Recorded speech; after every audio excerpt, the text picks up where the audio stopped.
Uzoq o'tmishda xuddi qog'oz singari kompasni ham xitoyliklar ixtiro qilishgan. Eramizdan avvalgi 3-asrda xitoylik faylasuf Hen Feizi kompasga shunday ta'rif bergan edi. Kompasning markazida magnit tortib turadigan qoshiq bo'lib, u shaffof mis yoki yog'och plastina ustiga joylashtirilgan. Bu qoshiq plastinaga tegmaydi va o'z o'qi atrofida aylanadi.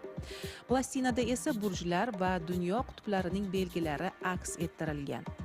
Qoshiq qo'l bilan harakatlantirilganda uning uchi janubni aniq ko'rsatadi. Eng qadimgi kompas shu tariqa ishlagan. 11-asrda Xitoyda sun'iy magnitdan tayyorlangan ko'rsatkichi suzuvchi kompas yaratildi. Odatda bu ko'rsatkichlar baliqcha shaklida yasalgan. Uni suvli idishga solinganda baliqcha boshi bilan janubni ko'rsatgan. O'sha paytda xitoylik olim Shen Guo bir necha turdagi kompaslar ixtiro qildi. U oddiy tikuv ignasini magnitga ishqalab, so'ngra kompas markaziga joylashtirish va uni ip yordamida harakatlantirishni o'ylab topgan. Bunda ignaning uch tomoni kerakli qutbni ko'rsatgan. Ushbu ixtiro suv kompasidan ko'ra aniqroq ekani isbotlangan.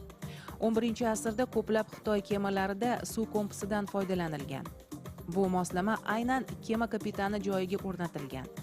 Unga qarab yo'nalish aniqlangan va suv transporti boshqarilgan. 12-asrda arablar Xitoy kompasi asosida xuddi shunday moslama yaratishdi. 13-asrning boshida suv kompasidan yevropaliklar ham foydalana boshlaganlar. Uni ilk bora italyan dengizchilari ishlatishgan. Dastlab magnitlangan igna po'kakka tiqib qo'yilgan, so'ngra u suvli idishga solingan. Keyin bu idishning og'zi yopilgan. Ignaning uchi kerakli qutbni ko'rsatgan. 14-asr o'rtalariga kelib magnit ko'rsatkichli kompas o'ylab topildi. Bunda ko'rsatkich qog'ozdan yasalgan doira markaziga qo'yilgan. Italiyalik Flavio Gioia uni mukammallashtirdi, ya'ni markazdagi qog'ozni 16 qismga taqsimladi. Uning har 4ta qismi bitta qutbni ko'rsatardi.